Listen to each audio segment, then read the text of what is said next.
हरे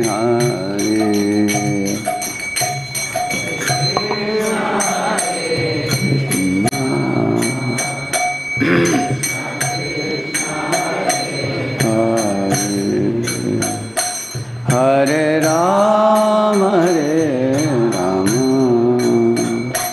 राम राम हरे।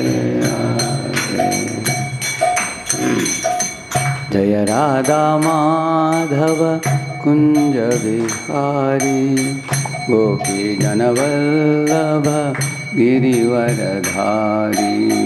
जय राधा माधव कुंज विहारी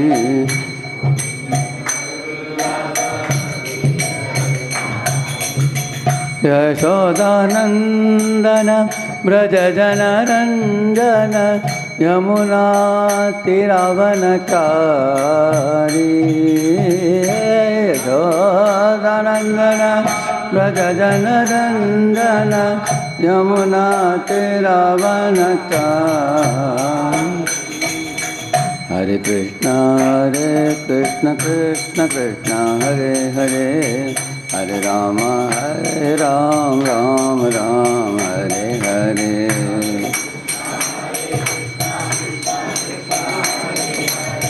हरे राम राम हरे हरे कृष्ण कृष्ण कृष्ण हरे हरे हरे राम राम हरे हरे।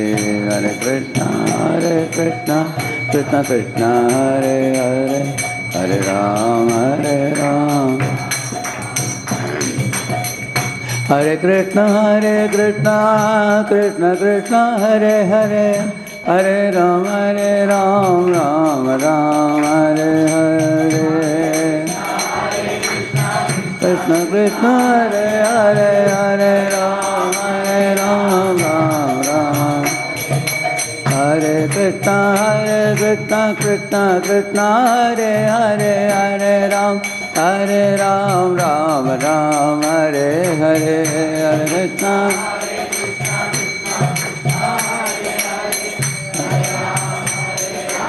राम राम हरे कृष्ण कृष्ण कृष्ण हरे हरे हरे राम राम हरे हरे।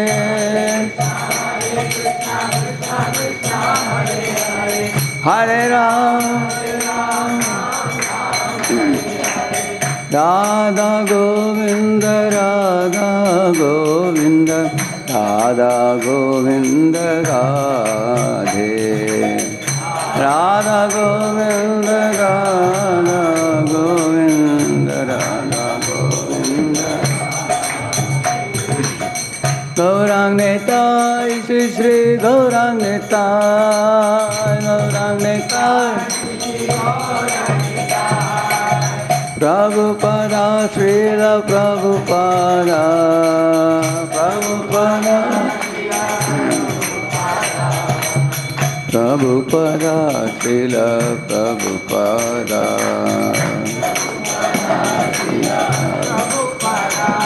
हरि बोल हरि बोल हरि बोल नित्य गौरा हरि बोल हरि बोल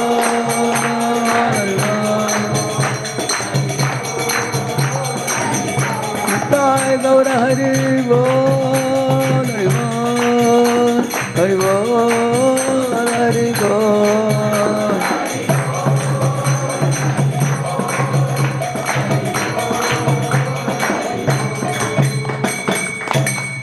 पावन हरि नाम संकीर्तन की अनंत कोटि वैष्णव वृंद की श्री श्री राधा गोविंद देव की श्री श्री गौर निताय की श्रील प्रभुपाद की समावेत गौर भक्त वृंद की कलियुग पावन हरि नाम संकीर्तन की निताय गौर प्रेमानंद हरि हरि बोल। ओम अज्ञानतिमिरन्धस्य ज्ञानाञ्जनशलाकया चक्षुरुन्मीलितं येन तस्मै श्रीगुरवे नमः। नमो ॐ विष्णुपादाय कृष्णपृष्ठाय भूतले श्रीमते भक्तिवेदान्तस्वामिन्निति नामिने।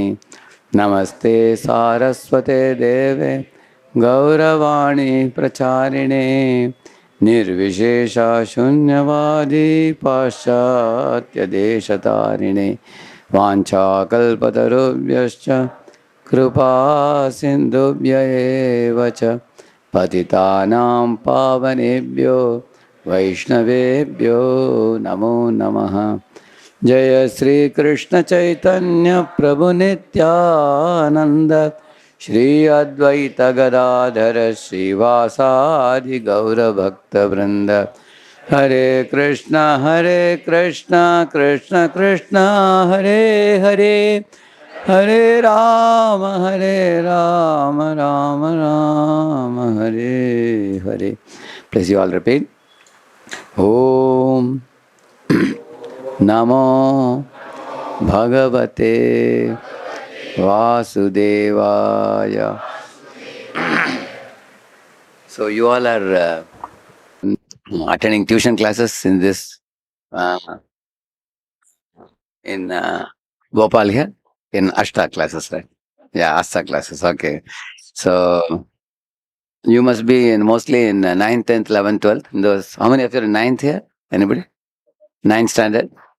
Okay. Okay. And 10th? 10th pass. Okay. And 11th? 11th anybody? Okay. And 12th? And you're 12 passed out now. Okay, right. And now you are applying for the college now, is it? Okay. Okay, let us see. How many of you chant between 1 to 4 rounds? You chant between? Huh? Yeah. 1 to 4 rounds. Okay. How many chant between 5 to 8 rounds? And 9. Okay. 9 to 12. And between 13 to 16? Oh, really? Many. Very good. Very good. They come to 16 already in this age. Very good. Even before entering college. Very nice. So I should speak in Hindi or English? Hindi में बोलूं? Okay. If you are comfortable in Hindi में बोलूंगा, ठीक है?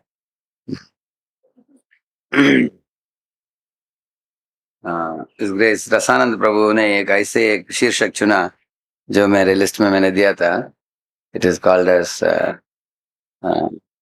it is a acronym of FAITH, cultivating a deep faith in Krishna. भगवान कृष्ण में हम हमारे श्रद्धा को हम मजबूत कैसे करें. सर्वप्रथम F का मतलब है फॉलो द स्क्रिप्चर्स. हमारी श्रद्धा का बुनियाद क्या है? शास्त्र है.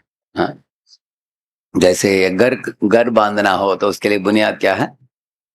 बुनियाद के बिना घर खड़ा नहीं हो सकता. करेक्ट है ना?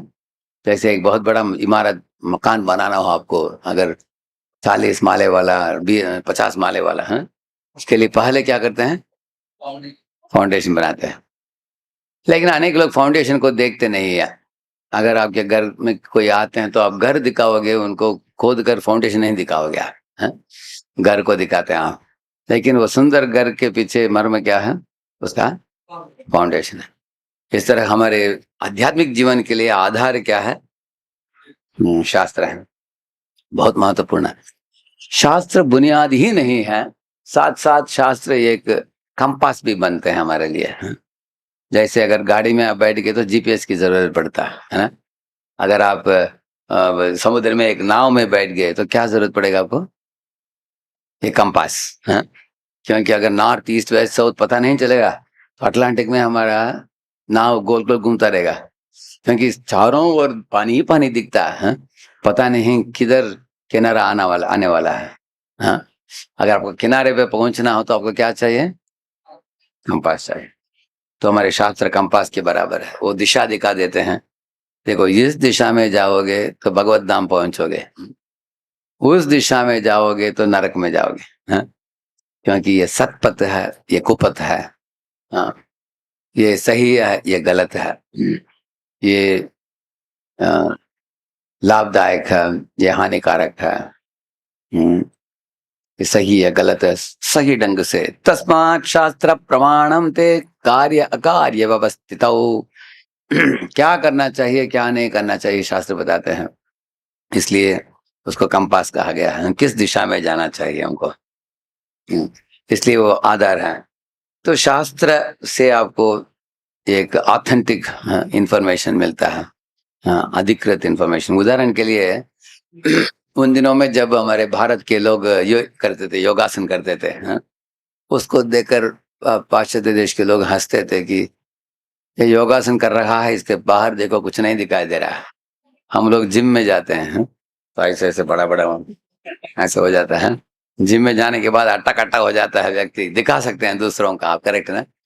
लेकिन बाद में धीरे धीरे साल बीतने के बाद इंसान समझ गया, पाश्चात्य देश के भी लोग, योग आसन करने से शरीर ही नहीं, मानसिक शांति भी प्राप्त होता है, हाँ? शरीर भी इंद्रिय संयमित होते हैं आसन करने से, और प्राणायाम करने से मन भी शांत होता है। ध्यान करने से और नाम जपने से मन शांत ही नहीं होता, लेकिन चित्त शुद्ध भी हो जाता है। हाँ, देखिए, प्राणायाम करने से मन की धूली सेटल हो जाता है, लेकिन नाम जपने से मन की धूली मिट जाता है। आपको फर्क किसने समझ लिया? आप लोग समझ गए कोई दोनों के बीच में, प्राणायाम करना और हरे कृष्ण जपने के बीच में क्या फर्क है? हाँ, क्योंकि जिन प्राणायाम करने से ये जो हमारे मन की मल है वो नीचे सेटल हो जाता है।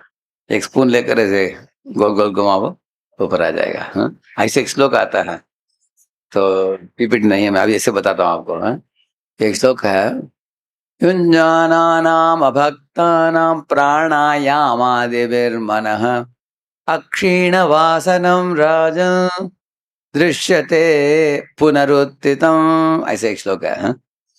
हे राजन, प्राणायाम इत्यादि करने से, प्राणायाम आसन इत्यादि करने से मन की मलिनता नीचे सेटल हो जाता है।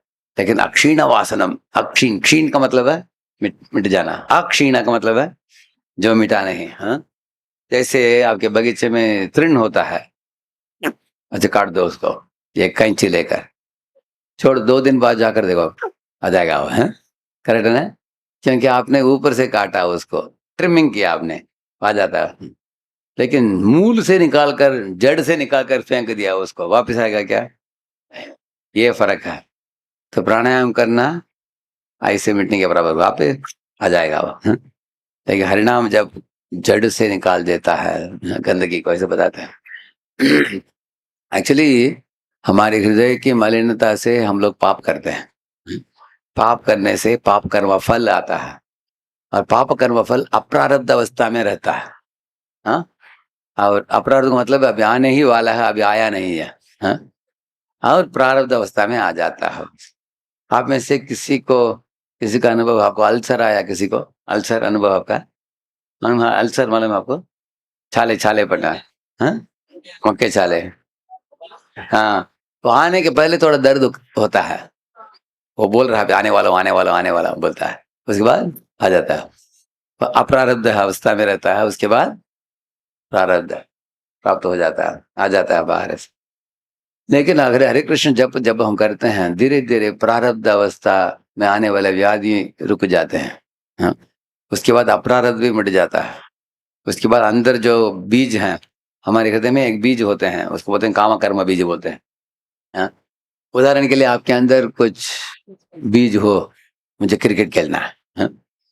आप खिड़की से देख रहे हो कुछ लड़के खेल रहे हैं, लेकिन आपका परीक्षा है 2 दिन बाद। हाँ? तो देखते समय आपको कुड़ कुड़ कुड़ कुड़ कुड़ अंदर इच्छा होता है, थोड़ा आधा घंटा खेल कर आ जाता हूँ। हाँ? लेकिन माता पिता क्या बोलते हैं, बेटा पहले पढ़ाई करो, परीक्षा पूरा होने के बाद दिन भर खेलो। ठीक है, पढ़ने के लिए वापस बैठते हैं, आवाज सुनाई देता है, फाट आवाज। वापिस ऐसा आप देखते हैं, है ना, करेक्टर है, देखने की इच्छा होती, अरे सिक्सर मारा है इसने, तेरा बढ़िया। मुझे भी लगता है थोड़ा समय के लिए खेलना चाहिए, बार बार हम माता को बोलते हैं थोड़ा समय के लिए छोड़िए मुझे। तो इसका मतलब है अंदर हमारी इच्छा कुड़ कुड़ कुड़ कुड़ करता है, उसको बोलते हैं कामा कर्म बीज बोलते हैं उसको, हाँ, इच्छाएं। तो उस इच्छाओं में कुछ अच्छे इच्छा भी हैं, बुरे इच्छाएं भी हैं। तो अच्छे इच्छाएं तो अच्छा है, लेकिन बुरे इच्छाएं जो होता है उससे खुद को भी नुकसान, दूसरों को भी नुकसान होता है। जैसे रावण की इच्छा से उसको भी नुकसान हुआ, वो भी, उसका भी सर्वनाश हुआ। तो बहुत वानरों को भी, प्रभु रामचंद्र को भी तकलीफ दिया उन्होंने अनावश्यक। इस तरह दुर्योधन की इच्छा से वो जमीन हड़पना चाहा, और उसके कारण वो भी मर मिटा सब, और बाकी पांडवों को भी बहुत यातनाएं दी उसने, करेक्ट है ना। तो इस तरह हम देख सकते हैं। आप लोगों ने सुना अम्बरीश महाराज की कथा, सुना आपने? उसमें दुर्वासा मुनि अम्बरीश को मारने के लिए यत्न किया, प्रयत्न किया उन्होंने, उसके कारण उनको, उनके पीछे क्या क्या पड़ गया? सुदर्शन चक्र, तो उसके कारण उनको भी तकलीफ हुआ, अम्बरीश को भी तकलीफ दिया उन्होंने, खुद को भी तकलीफ। इस दुनिया में मन की मलिनता से, पापा जी बोलते हैं, 3 तरह के हमारे अंदर दुर्भावनाएं उठते हैं। क्या है वो? कैच, बीट और लूट बोलते हैं। कैच का मतलब है Ravan wanted to catch Sita, Ravan को सीता को पकड़ना चाहा, जो परस्त्री थी, दूसरे व्यक्ति की पत्नी थी। और बीट का मतलब है अगर नाराज हो गए तो हम किसी को मारना चाहते हैं। पहले नाराज होता तो हम क्या करते हैं, उसको ऐसे देखते हैं उसको, और नाराज बढ़ गया तो थोड़ा चिल्लाते हैं मुंह से, और भी नाराज हो ज्यादा हो गए तो ऐसे हाथ उठाते हैं, हाँ? और नाराज और भी बढ़ गया तो एक लाफा दे देते हैं, उससे भी हम तृप्त नहीं तो लोग लात देते हैं इसके बाद, करेक्ट है ना। इस तरह अंदर की बीटिंग टेंडेंसी, क्या बोलते हैं उसको, मारने की टेंडेंसी है, कैचिंग टेंडेंसी, बीटिंग टेंडेंसी, तीसरा क्या बोला? Looting tendency. अभी दुर्योधन के अंदर क्या भावना था? लूट, तो चोरी करना दूसरों का। ये बद्ध जीवों के अंदर ये 3 गुण है, 3 अवगुण है। क्या है? कैच, बीट एंड लूट। हाँ, तो catch means to enjoy, lust बोलते हैं उसको। बीट मीन्स टू एंगर, नाराज होना, और लूट मीन्स ग्रीड। हाँ, ग्रीड का मतलब क्या है? लोभ, करेक्ट।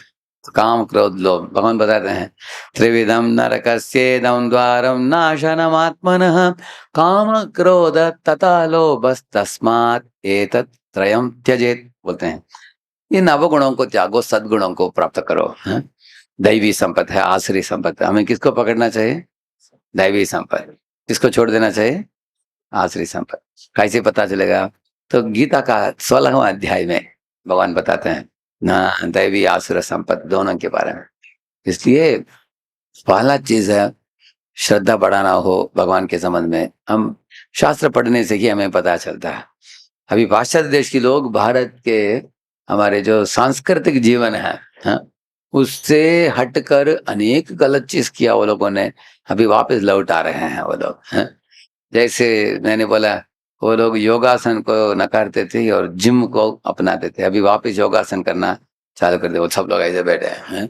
अमेरिका में आप देखेंगे, क्योंकि उनको पता चल गया कि योगासन से ज्यादा लाभ है, हाँ? तो इसी तरह पहले इंसान ने क्या किया, बीज बोता था जमीन में, तो उसके लिए टाइम लगता है थोड़ा, उसको अंकुरित होकर बढ़ने के लिए, तो तुरंत वो फर्टिलाइजर डालने लगा, केमिकल, करेक्ट ना। इससे क्या हुआ, फर्टिलाइजर डालने से जल्दी बढ़ता है। एक ऑक्सीजन करके एक इंजेक्शन है। अगर एक कद्दू, कद्दू मालूम आपको? कद्दू, अगर इतना बड़ा कद्दू है उसको ऑक्सीजन इंजेक्शन दे दो, कितना बड़ा हो जाएगा, एकदम लंबा और मोटा हो जाता है। अंदर खोलकर देखो, कुछ नहीं अंदर, खोखला, काली काली, कुछ नहीं अंदर। अब खाते समय भी चावा चावा चावा, नो टेस्ट नहीं, हाँ? लेकिन ये केमिकल इंजेक्शन डालने से बड़ा दिखता है, ऐसे अनेक गलत चीजें किया लोगों ने। लेकिन आजकल लोग इंसान मुड़कर वापस आ गया इसमें ऑर्गेनिक फूड में। हाँ? अभी ऑर्गेनिक फूड का मतलब क्या है? सिर्फ गोबर। हाँ? गोबर यूज करो बस। हाँ, कुछ केमिकल इस्तेमाल मत करो। केमिकल खाने से क्या होता है? शरीर बिगड़ता है ना? तो इस तरह इंसान धीरे धीरे भारत की संस्कृति की ओर मुड़ रहा है आजकल, है ना? ऐसे हर हर चीज में भारत की ओर मुड़कर देख रहा है। पाश्चात्य देश के लोग भी इधर आ रहे हैं सीखने के लिए, वैदिक संस्कृत सीखने के लिए। तो ये वैदिक संस्कृति की महानता क्या है? इस शास्त्र को देने वाले कौन होते हैं? भगवान खुद ही बोलते हैं, माया मुग्ध जीवर नाही स्वतः कृष्ण ज्ञान, अतएव कृपाए कोयला कृष्ण वेद पुराण, ऐसे एक श्लोक है। हाँ, हम जैसे जीवों की ओर कृपा करुणा दिखाने के लिए भगवान श्री कृष्ण ने वेद पुराण इत्यादि दिया है। हाँ, उसको पढ़कर हम जीवन के उद्देश्य को हम समझे। करेक्ट है ना? जैसे मैनुअल जैसा। हाँ, मैनुअल को देखने से पता चलता है मशीन को कैसे यूज करना चाहिए, ऑपरेट करना चाहिए। करेक्ट है ना? ऐसे मैं हॉस्टल में गया, एक कमरे में देखा एक व्यक्ति भगवत गीता रखा था उसके पास, और भगवान कृष्ण की पूजा कर रहा था, वह अगरबत्ती घुमा रहा था। तो तुरंत मैंने उसका नंबर नोट किया, उसको बुलाया क्लास में आओ करके। उसके माता पिता भक्त हैं, इसलिए मुझसे सीख लिया उसने। अभी वो भी भगवान को आरती, भगवान को अगरबत्ती दिखा रहा। दूसरे कमरे में गया, उधर देखा एक लड़का सिगरेट फूक रहा है। दोनों धुआं निकाल रहे हैं। एक धुआं निकल रहा है भगवान के लिए अगरबत्ती का धुआं, दूसरा गंदा धुआं निकाल रहा है। क्यों? उसको क्या नहीं है? शिक्षा नहीं है। करेक्ट है ना? अगर भगवत गीता भागवत पढ़ता है कोई, पढ़ने वाले को दिव्य ज्ञान प्राप्त होता है। इसलिए हमारे आचार शिष्टाचार, हमारे व्यवहार, हमारे जीवन शैली, ये किसके ऊपर निर्भर है? किस तरह का ज्ञान हम स्वीकारते हैं। इसलिए मैंने बोला वेदों का ज्ञान जो है बुनियाद है। वेदों का ज्ञान एक कंपास है। वेदों का आंख, वेदों के ज्ञान एक आंख के बराबर है, दिव्य आंख। दिव्य आंख जब होता है, जैसे आपको अमावस्या के दिन सड़क में जाओ, आप देख पाओगे? कुछ नहीं देख सकते है, लेकिन एक टॉर्च होगा आपके हाथ में तो सड़क दिखता है तब। है? तो ये टॉर्च लाइट जैसे हैं वेद। तो भगवान के संबंध में अगर हमारे समझावट ज्ञान, और भगवान के संबंध में और जानकारी चाहिए तो शास्त्रों को पढ़ना चाहिए। अभी कुछ लोग सोचते हैं कि भगवान जो है पक्षपात करते हैं। देखो, वे देवताओं को साथ देते हैं, असुरों को मिटा देते हैं। उनको परपक्ष मानते हैं। इस तरह कुछ लोग बोलते हैं। आप लोग जानते हो कि भगवान ने अमृत दे दिया, पिलाया किसको? देवताओं को। असुरों को दिया क्या? नहीं दिया। तो लोग बोलते हैं अरे पक्षपात किया भगवान ने, ऐसे। तो इसलिए अगर आपके पास आकर कोई इस तरह के बातें बोलता हो तो आपको क्या करना पड़ेगा? उसको नकारने के लिए, समझाने के लिए पहले जानकारी आपको चाहिए। आपको मालूम है भगवान नरसिंह देव ने असुर कुल में जन्मा एक पुत्र, हिरण्यकशिपु के पुत्र जो था, नाम क्या था उसका? प्रहलाद। उसको अपने गोद में बिठा लिया, उसकी प्रार्थनाएं सुना उन्होंने। ये एक गोद में बैठी है लक्ष्मी, दूसरे गोद में बैठे हैं प्रहलाद। तो आप देख सकते हैं कि अगर भगवान असुरों को भगाते हैं, वध करते हैं, तो प्रहलाद को क्यों अपने गोद में लिया उन्होंने? करेक्ट है ना? उसका मतलब है जो असुर कुल में भी जन्मा हो, भगवान ने नहीं सोचा कि असुर का पुत्र असुर होना चाहिए। सोचा क्या भगवान ने? ऐसे ऐसे नहीं सोचा हम, लेकिन देवताओं ने ऐसे सोचा।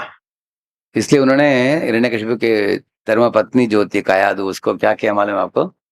हाँ, गिरफ्तार किया। उसको गिरफ्तार करके लेके जा रहे थे स्वर्ग की ओर। सोचा कि ये गर्भवती है, अभी जन्म देगी एक शिशु को, वो किसका पुत्र बनेगा? वो असुर का पुत्र है, वो बाप से भी बड़ा असुर बनेगा। अभी उसको बचपन में ही मार देना चाहिए उसको। तो उन दिनों में अबॉर्शन करते नहीं थे, हैं? आजकल अबॉर्शन कर देते हैं बच्चे को, हैं? वो बोले कि बच्चे को जन्म लेने दो, उसके बाद मारेंगे उसको। इतने में नारद मुनि आकर घोषणा किया उन्होंने, हैं? बोला कि नहीं नहीं, आप लोग जानते नहीं, ये महाकयादु के गर्भ में कौन है?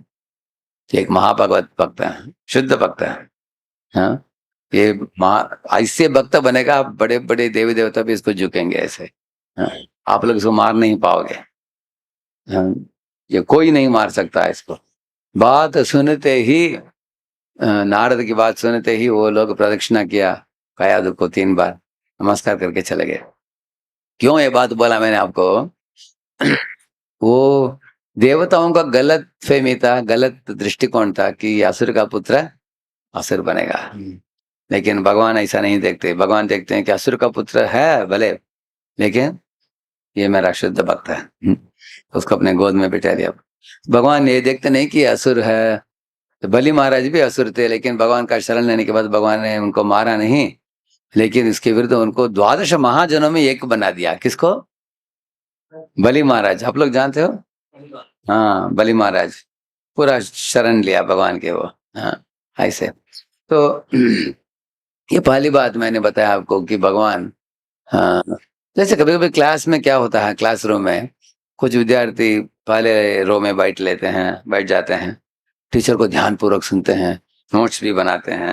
हाँ, टीचर कुछ भी प्रश्न पूछती है, हाथ खड़ा करते हैं, खट खट करके आंसर देते हैं। और कुछ विद्यार्थी एकदम पीछे बैठकर टीचर का चित्र निकालते हैं। तो वो देखने में बंदर जैसे वे बनाते हैं। तो ऐसे बनाते बनाते क्या होता है, टीचर धीरे से पीछे जाती है और कान पकड़ते है, किसका पिक्चर बनाया तुमने? तो उसके पड़ोस में बैठा लड़का बोलता है कि मैडम आपका ही बनाया है इन्होंने। ऐसे बोलता है। वो टीचर बोलते मैं ऐसे दिखती हूँ क्या, बंदर जैसे बनाया है तुमने? क्लास में बैठकर क्या चित्र बना रहे हो? Stand up on the bench बोलती है। उसको बेंच में खड़ा करती है उसको। तो क्लास होने के बाद क्या होता है, वो सब पीछे के विद्यार्थी बात करते हैं, अरे टीचर देखो, हाँ, फर्स्ट रो में बैठे हुए विद्यार्थी सब इनका चमचागिरी करते हैं। इसके कारण क्या करता है टीचर, उनके लिए अच्छा मार्क देती है, उनको 90 पे दे देती है और हम लोगों को 60-70 देती है। टीचर पक्षपात करती है।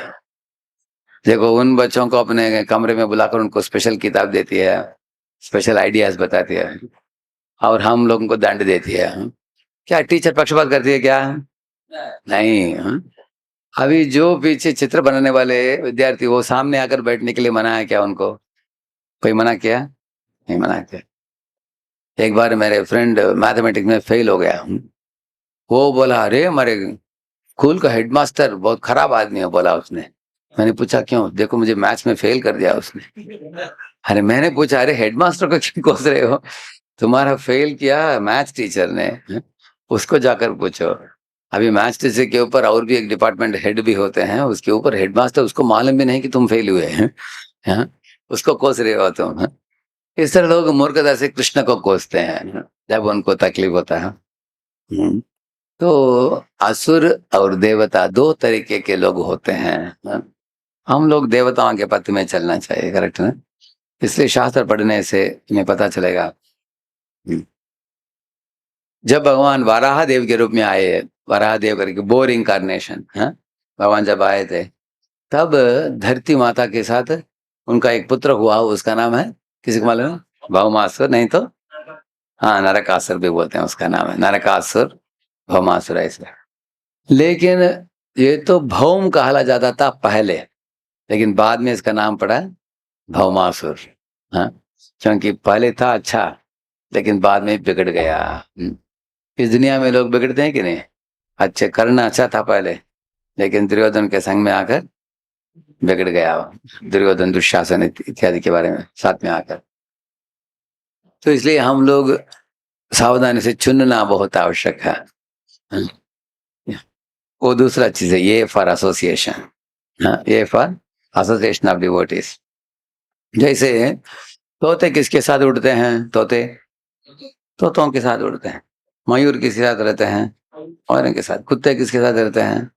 कुत्तों के साथ। देखा आपने? कौवे साथ में उड़ते हैं किसके साथ? कौवों के साथ। तो भक्त हो तो किसके साथ रहना चाहिए? बस इतना सरल है वो। भक्त संग करना चाहिए भक्तों से, करेक्ट ना? अगर भक्त संग करेगा जो अभक्तों से, उसके अंदर भी दूषित भावनाएं आ जाएंगे, करेक्ट है ना। तो हमें चुनना चाहिए। हो सकता है कि आपके क्लास में अनेक भक्त नहीं होंगे, हाँ? गिना चुना 2-4 भक्त होंगे, तो उनके साथ बैठना चाहिए, उनके साथ लंच खाना चाहिए, हाँ? भक्तों के साथ संग करना चाहिए, बहुत आवश्यक है। क्योंकि ऐसे भक्तों के संग में आने से हमारी भक्ति भी और मजबूत होता है, हाँ? एकदम स्ट्रांग होता है। क्योंकि भक्त का मतलब उसके अंदर भक्ति भाव है, हाँ? भक्ति भाव के कारण उसके अंदर कमिटमेंट है, नाम जपने के लिए, हाँ? भगवान की पूजा करने के लिए, भगवान को सर झुकना, भगवान के प्रसाद ही खाना इत्यादि के लिए। अगर आप देखेंगे आपके फ्रेंड को या मेरे भक्त इतना गंभीर है, तो मैं भी गंभीरता से अभ्यास करो, हाँ? आप कर पाओगे अच्छे संग में।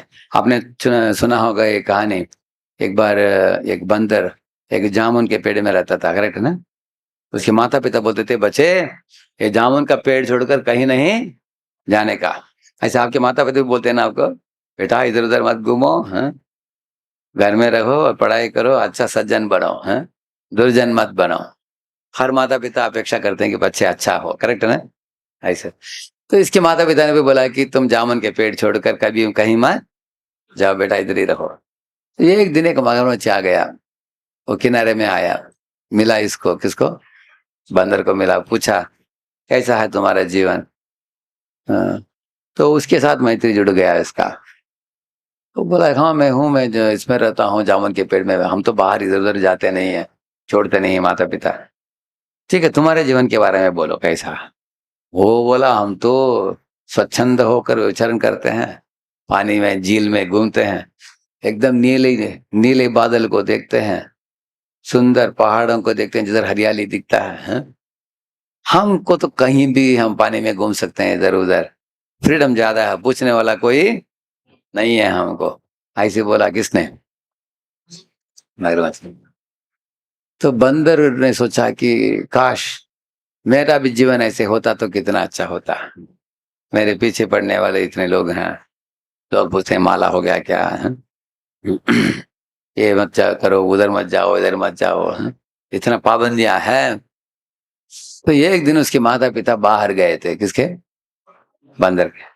उसने पूछा इसको, मगरमच्छी को बोला, मगरमच्छी मेरे माता पिता बाहर गए हैं, जल्दी मुझे लेकर जाओ तुम्हारे साथ, थोड़ा घूम कर आते हैं, माता पिता आने के पहले हम वापस लौट आ जाएंगे, ऐसे बोला उसने।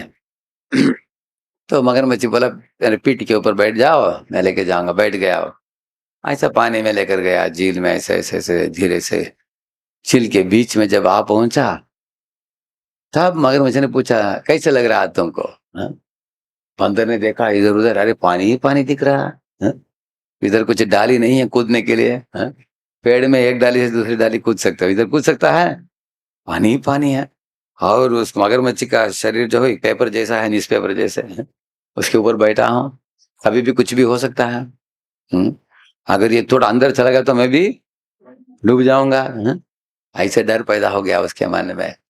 बोला कि मगरमच्छ मुझे डर हो रहा है, क्योंकि पानी में हमारा एक्सपीरियंस नहीं है, हम तो पेड़ में रहते हैं, हाँ? और कितना दूर लेके जा रहे हो मुझे, हाँ? क्या हम लौट सकते हैं क्या, ऐसा पूछा बंदर ने।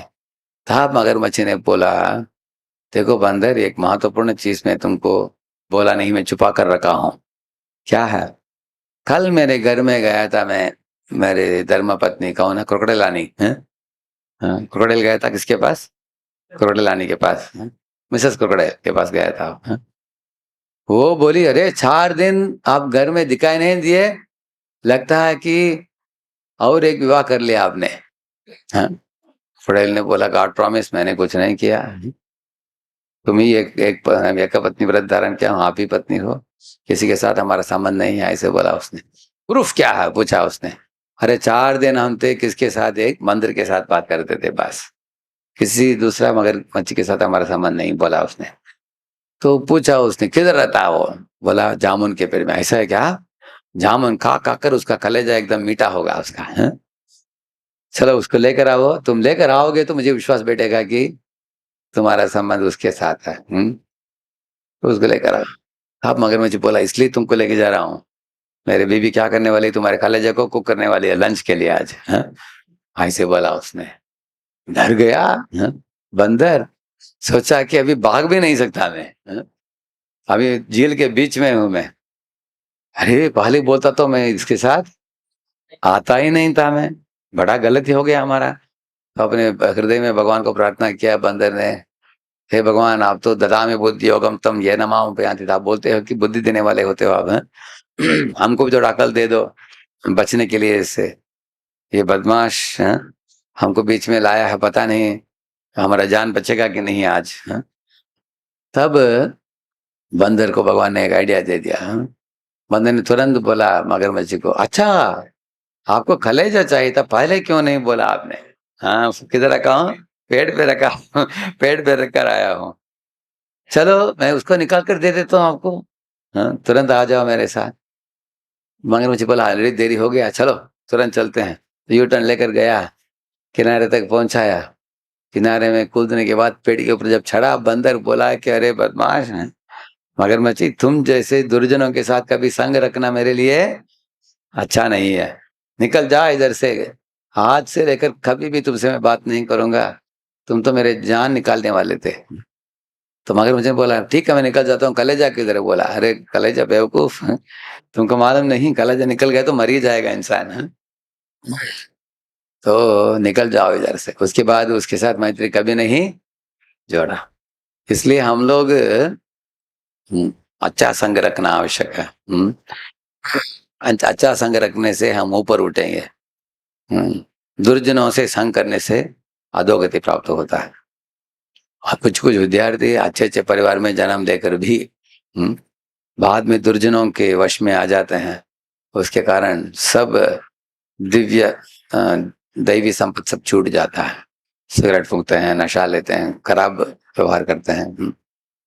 आप लोग अभी, आपका उम्र ऐसा है कि इस उम्र में आप लोगों का 13-14 होने के बाद क्या होता है, आपके मन बोलता है कि अरे इतने साल माता पिता पीछे पड़े, अभी हमको क्या चाहिए, थोड़ा फ्रीडम चाहिए, हाँ इंडिपेंडेंस चाहिए, हमको थोड़ा एडवेंचर चाहिए, थोड़ा दुनिया को भी देखना चाहिए क्या है दुनिया में। पहले तो माता पिता अपने पॉकेट में रख देते हैं हमको, अभी पॉकेट से बाहर कूदना चाहते हैं कूद कर थोड़ा दुनिया में क्या है देखना चाहते हैं। आपको तो वो इच्छा होता है टीनेज में, लेकिन माता पिता को डर होता है। माता पिता बोलते हैं बेटा किधर गए, बेटी किधर गए, आओ आ जाओ जल्दी आ जाओ, हाँ तो बाहर जाओगे तो फोन करो, हाँ ऐसे वो उनको चिंता होता है, और बेटे को फ्रीडम चाहिए, है दोनों का तो टग ऑफ वार होता है ऐसे। और उस समय टीनेज में क्या होता है, टीनेज विद्यार्थी ज्यादा अपने मित्रों से सुझाव लेते हैं। मित्रों को पूछते हैं तुम बताओ एक मूवी जाना है कि नहीं, हाँ? तुम बताओ सिगरेट फूकना है कि नहीं, है? तो अभी मित्रों से पूछो तो किस श्रेणी का मित्र है वो इम्पोर्टेंट है, करेक्ट है? वो अगर अच्छा श्रेणी का मित्र हो तो अच्छा उपदेश देगा आप, हाँ? अगर खराब व्यवहार करने वाला हो तो खराब ये बताएगा, करेक्ट है ना? इसलिए अच्छा मैत्री जोड़ना बहुत आवश्यक है। आप लोग बड़े भाग्यशाली हैं, आप लोगों को भक्तों के संग कॉलेज में प्रवेश करने के पहले ही मिला है, ये बड़ी बात है ये बहुत दुर्लभ है ये। इसलिए हमें कृष्ण की ओर अगर हमारे श्रद्धा को दृढ़ करना हो तो अच्छे भक्तों का संग चाहिए। उदाहरण दूंगा आपको। प्रभुपाद जी ने पूछा, कुछ वैज्ञानिक आए थे उनके साथ, उनके पास बात करने के लिए। प्रभुपाद जी ने एक नारियल के पेड़ को दिखाया, ऊपर देखो 3 दर्जन नारियल के, नारियल है 3 दर्जन, 3 डजन कोकोनट, हाँ इतने मोटे मोटे नारियल थे ऊपर, और एक एक नारियल के अंदर 3-3 ग्लास पानी, और वो भी क्या पानी, मीठा पानी, हाँ ऐसे 3 दर्जन कोकोनट थे ऊपर। प्रपंच ने वैज्ञानिकों को दिखाया, देखो इतना ऊंचा फल है, इतना उसमें मीठा पानी है, वो तो ये जमीन के नीचे के कारा पानी जब उसको उठाकर वो मीठा पानी बनाता है कौन, हाँ आप देखेंगे नारियल का पेड़ ऐसे है। तो इधर नीचे का पानी ऊपर इतना पानी कैसे गया ऊपर, हाँ? अगर तुमको बोलता हूं मैं पानी उठाओ तो क्या चाहिए आपको, मोटर की जरूरत है। हाँ? तो मोटर के बिना कैसे उठाए पानी उसने, बताओ। तो वो बोले वो मूल से वो खींचता है, ऊपर भेजता है। प्रभु बोले तुम भी बनाओ, पाइप बनाओ ऐसे, हैं? बना कर दिखाओ, हैं? बड़ा बड़ा बात क्यों करते हो? इस तरह प्रभुपद ने पूछा, एक गाय के मुंह में घास डालो और नीचे से क्या आता है? बनाओ मशीन। ऊपर से घास डालो, नीचे से दूध निकालो। हो सकता है क्या? एक मशीन कोई बना सकता है? हाँ, क्या? कौन? कोई बना सकता है कोई? कोई नहीं बना सकता। हाँ, भगवान ने बनाया है इसे। इतना नहीं, भगवान ने क्या डिजाइन बनाया है देखिए। अगर आपको खाना हो, एक मान लीजिए आपके मुंह अगर पीछा हो, आपके नाक किधर पेट में हो, आंख किधर हो, तो पहले आंख को दिखाना पड़ेगा, नाक से सूंघना पड़ेगा, ऐसे खिलाना पड़ेगा आपको, है ना? लेकिन भगवान ने तीनों को किधर रखा है? देखिए, ऐसे देखते भी हो, सोते हो, डाल देता है। तीनों को एक के निकट एक रखा है। क्या डिजाइन है उनका, आप देख सकते हैं। करेक्ट है ना? इसी तरह आप देखिए, आपके इधर का बाल बढ़ता है। करेक्ट है ना? अभी स्त्रियों को तो और ज्यादा बढ़ेगा, देखेंगे इतना लंबा होता है ना, आता है। करेक्ट है ना? तो भगवान ने ऐसे बनाया। हाँ? क्यों? क्योंकि इधर लंबे होने वाले बाल जो है, उससे एक व्यक्ति अपने आप को सजा सकते हैं। स्त्रियां जटा बनाती है ऐसे। करेक्ट है ना? देखा आपने? करेक्ट है ना? ऐसे बनाते हैं, उससे बना सकते हैं। और उनको उनके शरीर को ढकने के लिए भी है, भगवान ने दिया ऐसे बाल। और पुरुषों के लिए भी थोड़ा लंबा बाल दिया है, ताकि थोड़ा अच्छा बाल बढ़िया कर 24 हेयर स्टाइल रख सकते हैं, है ना? लेकिन इधर का बाल देखिए बढ़ता नहीं, इतना जैसे कि वैसे रहता है। हाँ? अगर मान लीजिए ये बाल जैसे लंबा हो जाए, अगर आपसे बात करना मुझे ऐसे उठा उठा कर ऐसे बात करना पड़ेगा, हर बार उठाना पड़ेगा उसको। करेक्ट है ना? हाँ? सोचे उसके बारे में, यहाँ क्या डिजाइन बनाया है भगवान। तो उनके डिजाइन को देखना बहुत आवश्यक है। शरीर का हर अंग का ऐसे उन्होंने बढ़िया डिजाइन बनाया है। तो आप देखेंगे शरीर में सब अवयव एक अवयव को भोजन देते हैं। कौन? जैसे पांव होटल में जाता है, हाथ उठाता है, आंख देखता है, नाक सूंघता है, जिह्वा टेस्ट करता है, दांत चबाता है। लेकिन ये सब करने के बाद किसको देते हैं? पेट को देते हैं। और पेट उसको प्राप्त करके क्या करता है? गैस्ट्रिक जूस ऐड करके उसको खून बनाकर सारे अवयवों को क्या करता है? वो पोषण देता है वो। करेक्ट है ना? इसका मतलब है plural subordinates serve singular supreme, and singular supreme nourishes plural subordinates. समझा ना आप लोगों ने? जैसे एक स्कूल में 1000 बच्चे हैं, सब बच्चे एक प्रिंसिपल नहीं तो हेडमास्टर को मानते हैं, और वो हेडमास्टर सबको डिग्री दिलाते हैं। करेक्ट है ना? इस तरह कंपनी में हजारों लोग काम करते हैं, एक सीईओ होता है, सीईओ के बात मानकर सब लोग चलते हैं, तो सबको वेतन मिलता है उनको। करेक्ट है ना? अभी भारत में 150 करोड़ लोग हैं, हैं? अभी सब लोग एक प्रधानमंत्री को मानते हैं, और वो प्रधानमंत्री सारे भारतवासियों को पोषण देता है, सुरक्षा देता है। इसी तरह है प्रकृति में भी भगवान के कोटि कोटि जीव राशियां हैं। भगवान बोलते हैं ममैवांशो जीवलोके जीवभूत सनातना, सब मेरे अंश हैं। तो इन सब अंशों को पूर्ण की सेवा करके वो पूर्ण भगवान जो कृष्ण है उनसे पोषण प्राप्त करना, वो ही उचित बात है, वो ही सही चीज है। हाँ?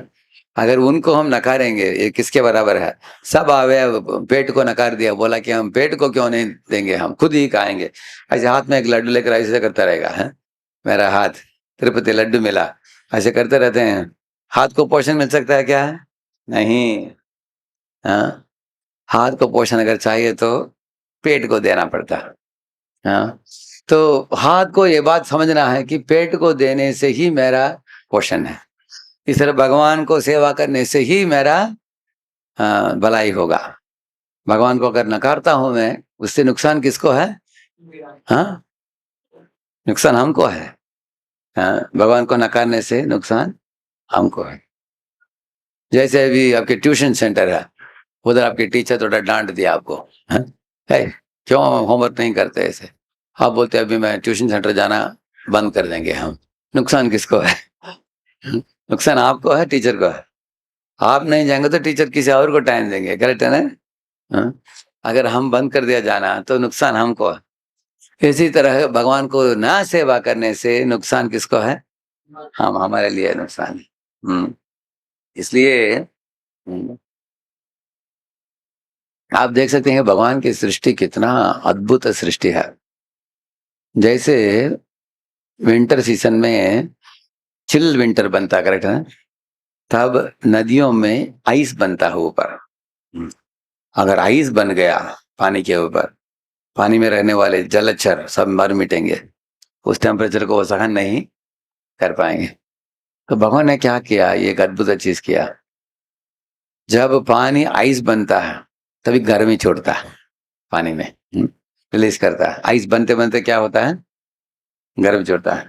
तो सब जलचर जो होते हैं उनको लगता है कि अरे भगवान ने हमारे लिए अच्छा गर्म पानी बना कर दिया है। गर्म पानी में उनका और भी अच्छा लगता है विंटर सीजन में। कितने लोगों को अच्छा लगेगा विंटर सीजन में गर्म पानी? करेक्ट है ना? हाँ। अभी समर सीजन में हमको क्या पानी चाहिए? ठंडा पानी। तो समर में नदी का पानी ठंडा रहता है, हाँ? और विंटर सीजन में, हाँ, क्योंकि आइस बनते समय गर्मी छोड़ता है। तो इस तरह भगवान अपने ही बच्चों को बचाने के लिए इससे एक विधि बनाया है। कितना अद्भुत विधि है। इसी तरह एक ओजोनोस्फीयर बनाया पाया उन्होंने। मालूम है आपको ओजोनोस्फीयर? भूमि के बाहर। तो क्यों ओजोनोस्फीयर बनाया भगवान ने, क्यों मालूम है आपको? हाँ, हाँ, प्रोटेक्शन फ्रॉम यूवी रेडिएशन। लेकिन मूर्ख इंसान क्या करता है? कार्बन मोनोऑक्साइड छोड़ता है अपने मोटर कारों से, है?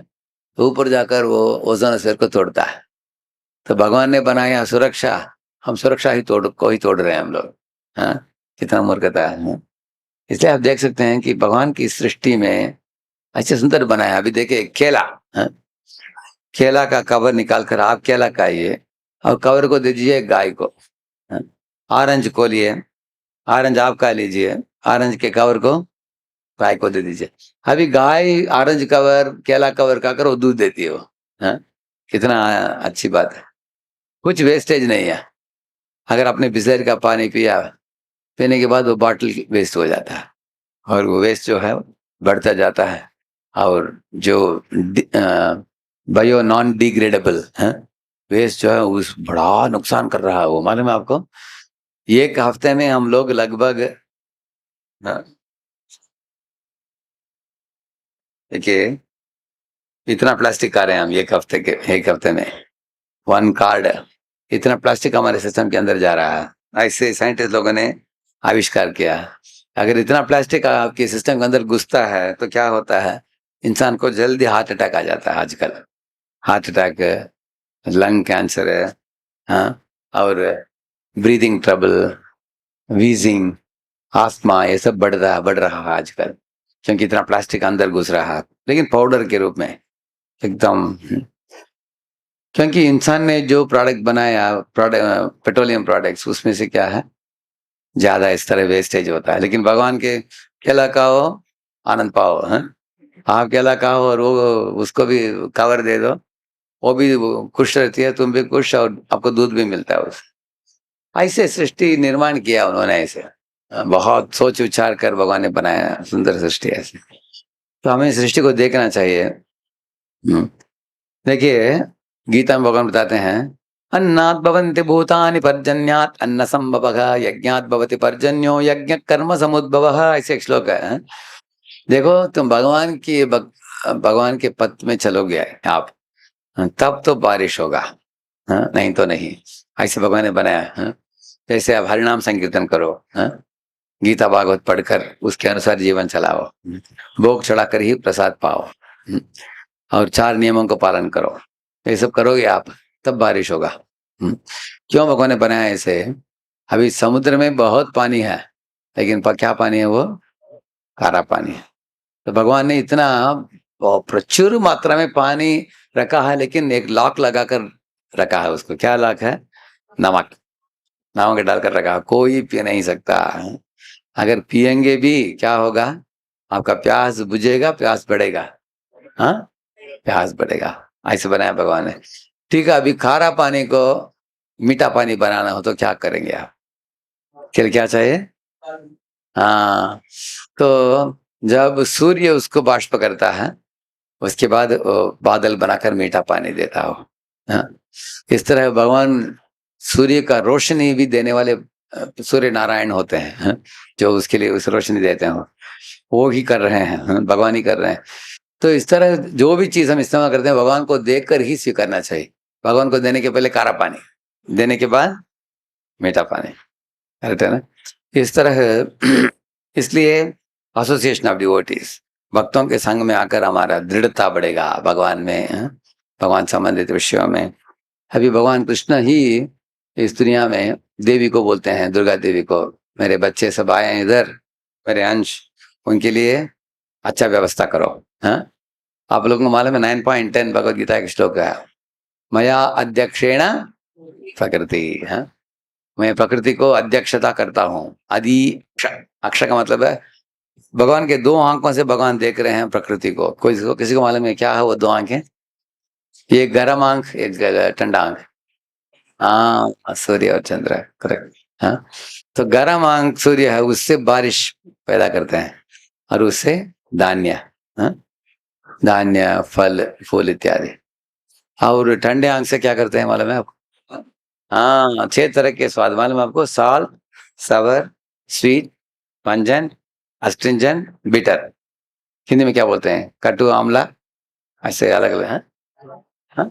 कड़वा, मीठा, खट्टा, हाँ, तीखा, ऐसे। हाँ, वो सब उसमें भरने वाला, वो रस भरने वाला कौन है? चंद्रमा। जैसे मैं गोवर्धन कॉलेज में रहता था, उस समय किसी ने मुझे पपैया लेकर आया, हाँ? तो पपैया इतना मीठा था, एकदम ऑरेंज कलर का होता है ना, ऐसे स्कूप करके ऐसे खा रहे थे हम, ऐसे एकदम सॉफ्ट था अंदर भी। तो उसमें काला काला ये होता है, क्या बोलते हैं? हाँ? बीज होता है, बीज होता है। हाँ, बीज को मैं निकाल कर रखा था प्लेट में, तो उसको ऐसे खिड़की से ऐसे फेंक दिया मैं, विंडो से। होता ऐसा ही बगीचा है उधर, लेकिन देखा सिर्फ 1 महीने के अंदर एक पेड़ आ गया उधर, हाँ? क्योंकि बीज फेंका ना हमने, पौधा आ गया, उसके बाद पेड़ बना। वापिस एक दिन देखा 2-4 बड़े बड़े मोटे उसमें पपैया आए थे, लेकिन उधर वो पपैया निकलने वाले कोई नहीं है। मैंने ही डाला, रूम के बाजू में है वो, तो जंगल जैसे बहुत 120 एकड़ है वो, हाँ? कोई इंसान स्पर्श नहीं करता उसको। तो मैं ही एक दिन उसको काट कर लेकर आया, भगवान को भोग चढ़ा कर देखा, खोल कर देखा, इतना मीठा था। उस दिन खाया हमने, इतना उसी तरह का मीठापन है उसमें, क्योंकि जब इंसान हाथ रखता है खराब कर देता है, हाँ? अगर इंसान हाथ नहीं रखा तो चंद्रमा की प्रभाव से क्या होता है, उसमें रस भरता है उसमें। लेकिन इंसान क्या करता है, अरे अभी थोड़ा हरा रंग का, अभी इसको लाल दिखाना हो तो क्या करो, थोड़ा धुआं चलाओ, धुआं चलाकर बाहर दिखता है लाल लाल, अंदर खोलो एकदम पका नहीं है। ऐसे खेला भी कभी कभी आपने खाया होगा, हाँ? अच्छा नहीं है आजकल, क्योंकि इंसान जल्दी पैसा बनाना चाहता है, हाँ? इसलिए भगवान के दो आंख हैं, गर्म आंख, ठंडे आंख से भगवान सब देते हैं। अभी फूल जो होता है, अगर आप एक रोज सीड लो, हाँ? उसको एक ब्लेड लेकर काटो, हाँ? काट कर ऐसे देखो, बीज में कुछ भी स्मेल नहीं है, आप नहीं देखोगे रोज बीज में भी ऐसे। लेकिन आप देखोगे रोज जब फूल आता है उसमें सुगंध होता है। किधर से आता है मालूम है किसी को? किधर से वो सुगंध आता है? सुगंध का प्रोग्राम किधर लिखा है? सीट पे नहीं है, हाँ? नहीं, पेड़ में नहीं है। जैसे मैंने बताया जूस आता है फलों में, किधर से? चंद्रमा से, करेक्ट है ना? अभी फल फूल धान्य इत्यादि बढ़ते हैं किससे? सूर्य से, क्योंकि सूर्य के बिना पानी को बाष्प नहीं कर सकते, पानी का बाष्प किए बिना बरसात नहीं हो सकता, बरसात के बिना धान्य इत्यादि उग नहीं सकता। इसलिए सब धान्य उगने के पीछे मर्म क्या है? सूर्य है। इस तरह जूस के पीछे मर्म है चंद्रमा, तो सुगंध के पीछे मर्म क्या है? धरती है, हाँ?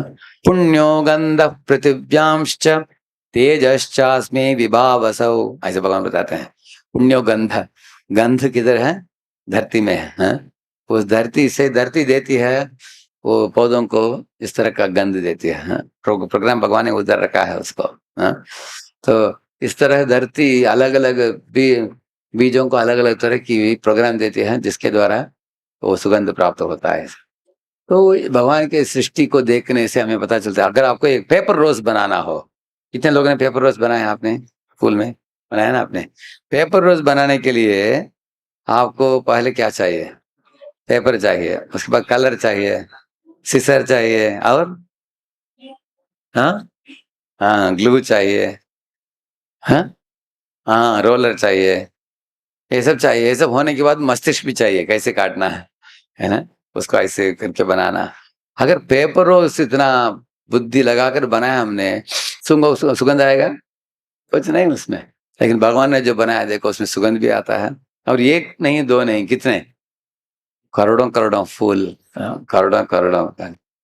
इस तरह हम लोग भगवान के हाथ को समझना चाहिए इस दुनिया में। प्रभुपाद जी थे लंदन में, ऐसे चलते चलते उन्होंने शिष्यों को दिखाया, दो घर दिखाया। एक घर देखो, ये घर देखो, दोनों में फर्क क्या है? पूछा उन्होंने। वो देखा, ये घर में लाइट लगाया हुआ था, और घर से बाहर सड़क तक आने वाले रोड जो था उसको अच्छी तरह साफ सुथरा रखा था, और गार्डन में सब प्लांट्स ट्रिम करके रखे थे। ट्रिमिंग करके एक ही साइज के बढ़िया थे सब। तो अंदर फैन घूम रहा था, लाइट भी ऑन था ऐसे। ये घर में देखने के लिए बोला प्रभुपाद जी, कांच टूटा था, लाइट ऑफ था, गार्डन में पेड़ पौधे ऊंचे नीचे थे, ऊपर से पत्ता जो गिरा था सड़क में उधर, उसको कोई किसी ने झाड़ू नहीं मारा था ऐसे, और बहुत मिट्टी इधर उधर पड़ा था ऐसे। तो प्रभुपाद जी पूछा, दोनों में फर्क क्या है? वो बोले, वो लोग बोले कि प्रभुपाद जी लगता है कि इस घर में कोई रहते हैं, और इस घर में कोई नहीं रहते हैं, कोई नहीं है इधर। इसी तरह प्रभुपाद ने बोला कि इस जगत को देखो, ये क्रियाशील जगत है, नहीं तो जड़ जगत है। देखो आप, ये क्रियाशील है कि नहीं देखो। जैसे सूर्य का उदय होता है, सूर्य का अस्तमन होता है, चंद्रमा का उदय होता है, चंद्रमा का अस्तमन होता है। उसके बाद फूल खिले उठते हैं, फल पकते हैं, धान्य उगते हैं, बारिश बरसती है, मौसम बदलता है, लोग इधर उधर चलते हैं, फिरते हैं, भागते हैं। तो ये दुनिया क्रियाशील है कि नहीं? करेक्ट है ना? तो ये दुनिया अगर प्रकृति क्रियाशील है, तो प्रकृति के पीछे कोई पुरुषोत्तम परम सत्य भगवान, इस प्रकृति को क्रियाशील रखने वाला कोई तो है, ये समझना चाहिए। जैसे अगर आप कोई बड़ा मकान देखते हो 20 माले वाला, उसको बनाने वाला कोई सिविल इंजीनियर होगा। करेक्ट है ना? अभी इधर मृदंग है, अभी मृदंग बजाने का आवाज आ रहा हो तो कोई बजाने वाला होगा, उसके बाद अपने आप नहीं बजता मृदंग। मृदंग को कोई बजाने वाला, हारमोनियम बजाने वाला होता है, सिविल इंजीनियर कोई बनाता है। इस तरह कोई स्कल्पचर बनाने वाला हो तो वो पुतला बनाता है कुछ, है ऐसे। तो पुतला बनाने के पीछे, उसके पीछे कोई स्कल्पचर तो कोई तो है ऐसे। हाँ, इस तरह इस दुनिया में कुछ भी निर्माण हुआ हो, उसके पीछे कोई महान व्यक्ति का हाथ है, ये समझना चाहिए। इस तरह हम लोग, भगवान हमारी ओर कितना अनुकंपा करते हैं, वो इस प्रकृति से हम देख सकते हैं। मान लीजिए भगवान ने सिर्फ चावल ही चावल दिया इस दुनिया में, चावल को छोड़कर और कुछ ही नहीं है। अब जन्म से लेकर मृत्यु तक चावल ही खाकर मरो, ऐसे भगवान ने बोल दिया। कितने लोगों को बुरा लगेगा बताओ? दूसरा कुछ भी नहीं, सिर्फ चावल ही चावल। करेक्ट ना? लेकिन भगवान ने देखे, भगवान चाहते कि मेरे बच्चों का जीवा बड़ा है? वो चाहते हैं अच्छा खाने के लिए, इसलिए भगवान ने 6 तरह का रस दिया। करेक्ट है ना? ऐसे विविध व्यंजन करने के लिए तरकारी भी अलग अलग है, हाँ, मसाले भी हैं, है ना, स्पाइसेस हैं, जैसे हिंग, जैसे हल्दी, हाँ हाँ, गरम मसाला सब दिया है, मिर्ची सब दिया है ना भगवान ने ऐसा। तो ये सब अभी साइंटिस्ट लोग आपको क्या दे पाएंगे? वो सिर्फ इलेक्ट्रॉनिक चिप्स देंगे, वो लोग पोटैटो चिप्स नहीं दे पाएंगे, हैं? कुछ खाने वाले चीज कोई दे सकता है? कुछ देने वाले एक ही व्यक्ति होते हैं, कौन? भगवान। तो इस तरह से, इसलिए F means follow the scriptures, A means association with devotees. भक्तों के संग में आकर इन चीजों के बारे में अगर हम चर्चा करेंगे, हमारी भगवान के ऊपर श्रद्धा और दृढ़ता बढ़ेगा उसमें। Strengthens our own devotion and commitment. तीसरा है, ये सब हम सुनते हैं प्रभुपाद की किताबों में, लेकिन I for involve in devotional service. आपको प्रैक्टिकल एक्टिविटी कुछ करना चाहिए, भगवान के लिए कुछ सेवा करना चाहिए, जैसे नाम जपना, भगवान की पूजा आराधना करना, हाँ, जो झाड़ू पोंछा मारना, सब्जी कटिंग करना, हरिनाम संकीर्तन करना, प्रसाद वितरण करना, किताब वितरण करना, कुछ ना कुछ सेवा करना चाहिए भगवान के लिए। क्योंकि सेवा से क्या होता है, चित्त का शुद्धि होता है। ये कहानी बोलते थे प्रभुपाद जी, एक मदन मोहन मालवीय करके इसके वाइस चांसलर थे, BHU, बनारस हिंदू यूनिवर्सिटी के। एक बार पाकिस्तान सरस्वती ठाकुर को मिलने के लिए आए थे, बोले कि मेरे पास 10-20 प्रश्न है, आप जवाब दे सकते हैं क्या? तो उस समय एक पुजारी आया, पुजारी डिपार्टमेंट में, उनको जल्दी कुछ हेल्प चाहिए था, वो पूछा, उनको मालूम नहीं था कि ये वाइस चांसलर है, इतना बड़ा आदमी है। ऐसे उनको बुला लेते, थोड़ा आइए, थोड़ा हेल्प कर सकते हैं मुझे। तो उनको अंदर लेकर गया डेटी रूम में, बोला कि सब बर्तन को सफाई कीजिए, मैं अंदर जा रहा हूँ पूजा करने के लिए। तो अंदर चला गया वो, तो ये 1 घंटा सफाई करते रहे। तो उसके बाद बाहर निकले, भक्तन ठाकुर ने बोला कि क्या प्रश्न था आपका? वो बोले मेरे सब प्रश्न का जवाब मिल गया मुझे। सफाई करते करते भगवान ने सब हमारे चित्त को शुद्ध कर दिया। नो मोर डाउट्स, ऐसे बोले। हाँ, इसका मतलब it purifies the heart and deepens the faith. भक्तिमय सेवा में लगने से आपकी श्रद्धा तो है पहले से, लेकिन वो श्रद्धा और गहरा बनता है सेवा करने से। जो लोग प्रभुपाद की किताबों का वितरण किया, उनकी दृढ़ता भक्ति में, श्रद्धा और बढ़ा उनका। And T for trust in Krishna's plan. देखिए, भगवान का योजना हमेशा बढ़िया बढ़िया ही होता है। एक छोटा कहानी सुना हमने, एक व्यक्ति, उसको नहाने, उसको इसकी आदत था, स्विमिंग का आदत था उसका, है। स्विमिंग करते करते करते गया समुद्र में, थोड़ा गहराई में चला गया। उधर लहरें, बहुत बड़े बड़े मोटे लहरें आ रहे थे। उधर उसको एक बोट मिला, उसको बोट के अंदर अंदर चला गया, लेकिन बोट भी ऊपर नीचे ऐसे जा रहा था, लगा कि तूफान आ जाएगा अभी। और कुछ समय के बाद बोट भी टूट गया। अभी सोचा कि मैं मरने ही जा रहा हूँ, लेकिन निकट देखा एक द्वीप था, उतना दूर आ गया था वो किनारे से। ठीक है, चलो द्वीप में चले जाता हूँ। द्वीप में चला गया, उधर देखा वो जंगल था, और शाम के समय अंधेरा छा रहा था। उस समय देखा कुछ शेर, बाघ, चीता इत्यादि वो बाहर विचरण करने के लिए आए, आवाज कर रहे थे। डर गया, तुरंत पेड़ के ऊपर चढ़ गया, ऊपर। पेड़ के ऊपर ही सोया रात को। उसको दर्द हो रहा था शरीर में, कितने दिन हम पेड़ के ऊपर रहेंगे, क्योंकि वो प्राणियां दिन में आते नहीं। कब आते हैं? रात के टाइम आते हैं, अंधेरे में आते हैं वो। तो अगले दिन वो आने के पहले मैं क्या करूंगा, एक मेरे लिए झोपड़ी बना लूंगा। तो पेड़ों को काट काट कर उसने एक झोपड़ी बना लिया अपने लिए, दरवाजा भी बना लिया, तो मैं अंदर सुरक्षित अवस्था में रहूंगा। और ऐसे फल को एकत्रित करके खाता था वो। ऐसे उसके 1 हफ्ते बीत गया, रो रहा था, अरे इतने बड़े जहाज जाते हैं, मैं हाथ उठाता हूँ, चिल्लाता हूँ, कोई नहीं आता है इधर, सीधा चले जाते हैं। मेरे चिल्लाहट किसी को सुनाई नहीं देता, क्योंकि समुद्र के लहरें बहुत आवाज कर रहे हैं। मेरा क्या होने वाला है, फल खा कर मरूंगा मैं इधर ही, कैसे जी पाऊंगा, ऐसे सोच रहा था वो। तो ऐसे सोचते में एक दिन ऐसा हुआ, फल इत्यादि इकट्ठित करके आने के लिए गया था बाहर, देखा उसके झोपड़ी में बड़ा आग लग गया था। इतना बड़ा आग आसमान तक उठ रहा था। तो भागते हुए आया, रोते हुए आया, भगवान को चिल्लाया, हे भगवान, एक ही झोपड़ी था, मेरा संपत्ति था, उसको भी आपने जलाकर राख बना दिया, क्या है? लगता है कि आपके मन में मुझे मारने की इच्छा है। आज रात को कुछ भी शेर, कुछ प्राणी आएगा, मारेगा मुझे। ऐसे रोते हुए चिल्लाते हुए आ पहुंचा उधर, भगवान को कोस रहा था। उतने में एक नाव आ गया उधर, 4-5 लोग थे उसमें। वो बहुत खुश हुआ, वो लोग बोले आ जाओ आ जाओ, बुलाया, तुरंत आकर नाव में बैठा। तो उनको पूछा कि आप लोग इधर कैसे आ पहुंचे? में इतना नावों को, इतने जहाजों को बुलाए, कोई नहीं आया। वो लोग बोले हमने बड़ा आग देखा आसमान में, है धुआं देखा, सोचा कि कोई तो है इधर, इसलिए हम लोग आए। तब उसने सोचा कि ये जो झोपड़ी जल गया अच्छा है कि बुरा है? क्यों अच्छा है? हाँ, इसलिए उसका जान बचा उसकी, नहीं तो कोई नहीं आता था उधर। करेक्ट ना? तो भगवान क्यों हमारे जीवन में क्या करता है, क्यों करता है, उनको ही पता है। तो आप जैसे बच्चे जो कॉम्पिटिटिव एग्जाम में प्रवेश करते हो, कल मुझे एक फोन आया, एक लड़का पूछ रहा था कि प्रभु मेरा पढ़ाई अच्छा नहीं हुआ, लेकिन पिताजी ने बहुत खर्चा किया है हमारे लिए, हमारी पढ़ाई के लिए लाखों रुपया खर्चा किया है।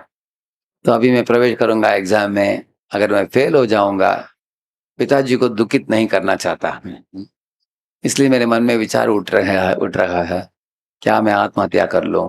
हाँ? तो भगवत गीता के तौर पर आपका विचार क्या है इसके बारे में, थोड़ा बताइए। तुरंत मैंने उनको लिखा, एक जवाब लिखा उनको, उनको बोला,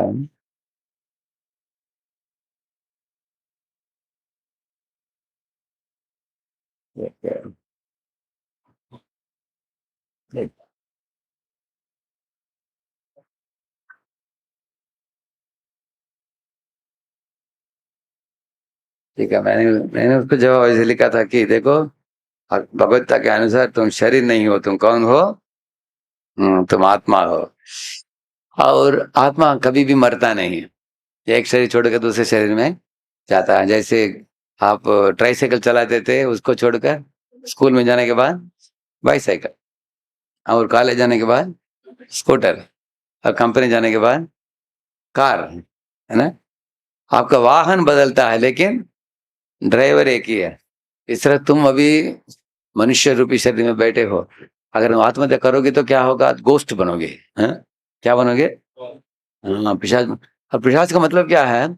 तुम शरीर के बाहर आ गए, लेकिन तुमको इच्छाओं को आकार देने के लिए शरीर नहीं है तुम्हारे पास। हाँ, सॉफ्टवेयर है लेकिन हार्डवेयर नहीं है। मान लीजिए आपके पास एक यूएसबी स्टिक है, उसमें प्रोग्राम है, उसको डीबग करना है, लेकिन कंप्यूटर नहीं है। कोई कंप्यूटर देंगे मुझे, कंप्यूटर देंगे, क्या कंप्यूटर देंगे, कोई बोल रहे हैं कंप्यूटर नहीं मिलेगा तुमको, तो आप उसको डीबग कैसे करोगे? हाँ, तो ऐसे हो जाएगा तुम्हारा, सालों साल तुम गोस्ट बनकर घूमोगे। इसलिए तुम आत्महत्या मत करो। और मैंने बोला कि डू योर बेस्ट, जितना हो सकता है उतना तुम यत्न करो, उसके आगे भगवान के ऊपर छोड़ दो। यत्न तो करना है आपका, जैसे आप बीज बोना आपका काम है, बारिश देना भगवान का काम, परीक्षा देना आपका काम है, और मार्क देना टीचर का काम है। करेक्ट है ना?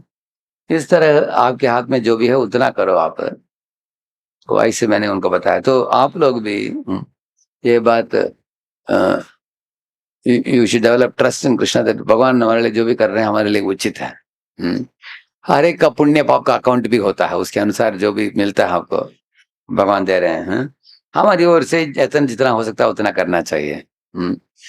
यू कैन, जैसे कुछ कुछ फील्ड में आपके आपका स्पेशलाइजेशन हो सकता है, उसमें आप अच्छा मार्क ला सकते हो। जैसे उदाहरण के लिए आपको मालूम है, ये खरगोश और कछुआ का कंपटीशन हुआ, slow and steady in the race लोग बोलते हैं, लेकिन अगर वो खरगोश सोया ही नहीं तो कौन फर्स्ट आएगा? हमेशा कौन आएगा? खरगोश। लेकिन खरगोश को जीतना हो, कछुआ के पास ये एक आइडिया है। क्या है? टारगेट जो है, जिधर पहुंचने का स्थान, गंतव्य स्थान, उसको नदी के आगे रख दो। ऐसे रखने से क्या होगा? खरगोश भागेगा पहले, लेकिन नदी को पार कर नहीं पाएगा। लेकिन आप धीरे धीरे चले जाओ, धीरे धीरे नदी के तट पर आ जाओगे, नदी के अंदर कूद कर आप टारगेट को पहुंचोगे, तो विनर कौन आएगा? इसको बोलते हैं सिचुएशनल लीडरशिप। अभी पानी में लीडर कौन है? जमीन में लीडर कौन है? अगर दोनों जुड़ गए, अभी खरगोश के ऊपर कछुआ बैठ गया तो तेजी से वो भागेगा, पानी में कछुआ के ऊपर खरगोश बैठ गया, दोनों क्रॉस करेंगे। अगर दोनों का कॉम्प्लीमेंट करते हैं अपने टैलेंट्स का, है ना? है ना? ऐसे करने से आप गंतव्य स्थान पर आसानी से पहुंचोगे। करेक्ट है ना? So you should know in which area you are a situational leader. Correct है ना? तो हो सकता है गणित में आप बड़े एक्सपर्ट हो, नहीं तो साइंस में एक्सपर्ट हो, नहीं तो कॉमर्स में एक्सपर्ट हो, तो कुछ भी फील्ड आप लेते हो, जिस एरिया में आपको कॉन्फिडेंस है उस एरिया में आगे बढ़ो। और उसके बाद भगवान के ऊपर निर्भर रहो। Always trust in Krishna's plan, in Krishna's guidance and Krishna's protection. And last one, H is for hear and chant. नाम करने वालों में बड़ा परिवर्तन आता है हृदय का। जैसे मृगारी का कथा कितने लोगों ने सुना है? मृगारी का, मृगारी नाम का एक बहुत बड़ा शिकारी था वो। करेक्ट है ना? जैसे वाल्मीकि भी ऐसा ही था पहले। लेकिन वो शिकारी नारद मुनि की प्रभाव से हरिनाम जप करके इतना महान बना वो। बाद में नारद मुनि उसको देखने के लिए गए थे। वो चींटियों को देखकर नमस्कार करते समय अपने अंगवस्त्र से चींटियों को भी हटाया। नारद ने पूछा क्यों हटाया तुमने? वो बोला कि उनको मारना नहीं चाहता मैं। अरे पहले तो इतने जानवरों को आधा मारा तुमने, पंछियों को, अभी एक चींटियों को भी मारोगे नहीं? बोला नहीं, चींटियों के शरीर में भी कौन है? आत्मा है। तो उसको अकल आ गया, बुद्धि आ गया उसको, मृगारी। तो cruel Mrigari became compassionate Mrigari. इसी तरह अर्जुन भी, crying Arjuna became confident Arjuna, Gita सुनने के बाद। तो इस तरह का परिवर्तन एक व्यक्ति में आता है नाम जप से, उसमें और भगवान के लीला कथा इत्यादि का श्रवण से। ये big heart transformation can come in your life. A lazy student can become या एक्टिव स्टूडेंट, या crazy student can become a Sen student. तो अनेक माता पिता ने देखा है बच्चों में बहुत बड़ा परिवर्तन देखा है। एक हमारे पुणे में एक व्यक्ति को फर्स्ट ईयर में 52% प्राप्त हुआ। उसके माता पिता डर गए कि इंजीनियरिंग फर्स्ट ईयर में तुमको 52% मिला है, तुमको नौकरी कौन देगा बाद में? तो बाद में हमारे सेंटर में आ गया, 16 माला चालू उसका। उसको 72% मिला थर्ड सेमेस्टर में। हाँ, माता पिता को विश्वास नहीं हुआ, ये तुम्हारा मार्क है किसी और का मार्क है? ऐसे पूछ रहे थे। बाद में उसको पता चला कि उसमें इतने पोटेंशियल था, लेकिन समय की बर्बादी करता था पहले वो। और हमारे सेंटर में आने के बाद morning for Krishna and evening for studies, ऐसी 2 टाइम, सुबह वो माला इत्यादि करते हैं और शाम को पढ़ाई अच्छा करते हैं, और सिनेमा घूमना घामना कुछ नहीं करते हैं, समय की बर्बादी नहीं करते हैं। तो बुद्धिमान लड़का बना वो, और टॉपर बन गया क्लास में उसके बाद। So let us revise the 5 things. F for follow the scriptures. पहला उसको बोला मैंने आपको, स्क्रिप्चर्स बुनियाद है, नहीं तो कंपास, वो सब बोला मैंने। दूसरा ये फॉर, उसमें कहानी भी बोला आपको, किसका? हाँ, बंदर मगरमच्छी का बारे में बोला मैं। इसलिए हमें, हमको भी जामुन जैसे अच्छा प्रसाद मिलता है, नाम जब मिलता है, भक्तों का संग मिलता है, जामुन पेड़ में रहना चाहिए, भक्तों के संग में। और तीसरा आई, इन्वॉल्व इन डिवोशनल सेवा, डिवोशनल सर्विस। सेवा करने से चित्त शुद्धि होता है, जैसे मदन मोहन मालवीय का बता रहा था मैं। श्रद्धा भी मजबूत होता है, और सेवा से चित्त शुद्धि भी जल्दी होता है, डाउट सब क्लियर हो जाते हैं। And T for trust in Krishna's divine plan. Krishna के, क्योंकि कृष्ण के भक्तों को कृष्ण देख रहे हैं और सुरक्षा प्रदान कर रहे हैं, मार्गदर्शन भी दे रहे हैं। तो जिनको कृष्ण के प्लान के ऊपर विश्वास है, वो लोग एकदम कॉन्फिडेंस के साथ जी सकते हैं, उनको कभी भी डर नहीं। जैसे पांडव लोगों को वनवास जाना पड़ा, उनके धर्मपत्नी का अपमान हुआ, और भीम को विष पिलाया गया। ये सब होने के बाद भी क्या आत्महत्या करने की बात वो उठा उनके मन में? कभी नहीं। वो तो जंगल भी गए, 12 साल रहे, एकदम साहसी रहे वो। बाद में बने सारे दुनिया के राजा। करेक्ट है ना? So they had complete trust. Prahlad had complete trust also. And Hajj for hear and chant. Bhagavat को श्रवण करना और भगवान के नामों को जपना। इससे क्या होता है? Transformative power of the holy name. ये हरिनाम परिवर्तन लाता है हृदय में। मृगारी, हजामिल बड़ा बदमाश था, हरिनाम की महिमा सुनकर जप कर एकदम बड़ा सज्जन बना। हम लोग भी बुरे आदतों को छोड़कर, उनसे छूटकर हम शुद्ध सज्जन बन सकते हैं हरिनाम के जप से और कृष्णता के श्रवण से। हरे कृष्णा। प्रभुपाद जी ने ये सब करके दिखाया, करेक्ट है ना, हिप्पियों को हैप्पी बनाकर। और कुछ प्रश्न किसी को लेना? हाँ। माइक आ रहा है।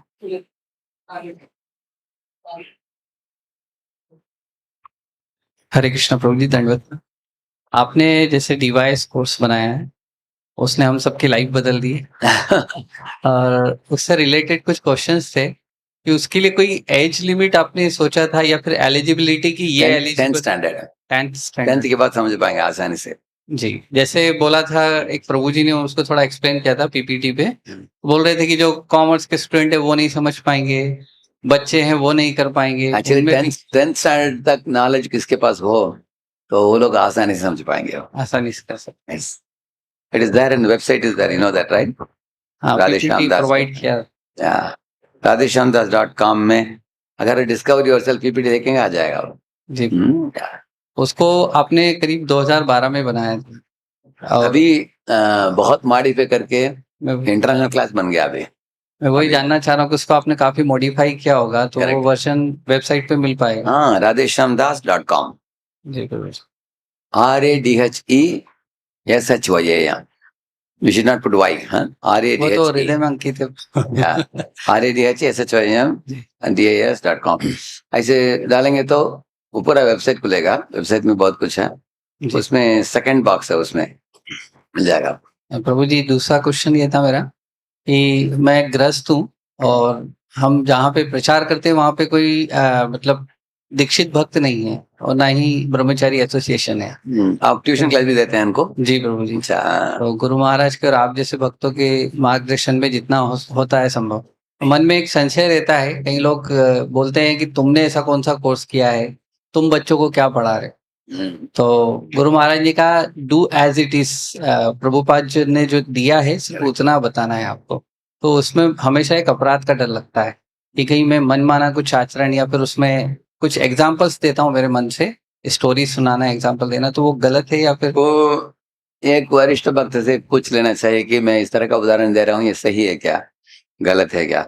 अगर कुछ नया उदाहरण हम देते हैं अपने मन से, तो मैं भी शुरुआत के दिनों में कुछ सालों के लिए मेरे वरिष्ठों को पूछता था मैं, तो क्योंकि उनसे क्लियर कर लेना अच्छा है। बाद में अगर आपने 10-20 साल बिता दिया प्रचार करते करते, you will be very very clear.